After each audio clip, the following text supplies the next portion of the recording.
هنا شوربة العدس، عندي زيت زيتون، طبعا تقدروا تستبدلوه بزيت الطبخ زي ما تحبوا. راح اضيف بصل، عندي سنتومة، بطاطا وجزر، اذا بتحبوا فلفل رومي، وحطيت فلفل حراء اذا بتحبوا فيها حرارة.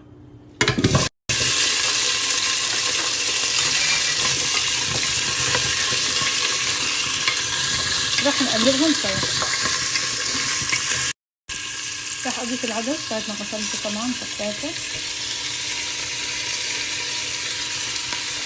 راح اضيف عندي بهاراتي حبستوها، كزبرة، كمون، ملح وفلفل اسود، ما تكتروا ملح، وشوية زنجبيل.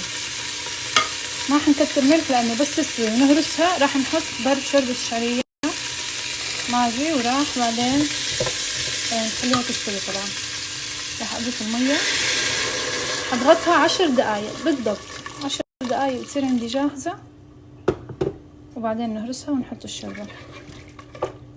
راح ازيد بس كمان شوية مية، بدها شوية مية كمان. هنا عندي العدس، شوفوا راح نهرسها، راح نهرس الخضار. بعد ما هرستها راح احط درب الشوربة، كتير بتعطيها طعم طيب يا جماعة. خلاص، وراح اتركها تستوي كده 5 دقايق بتستوي.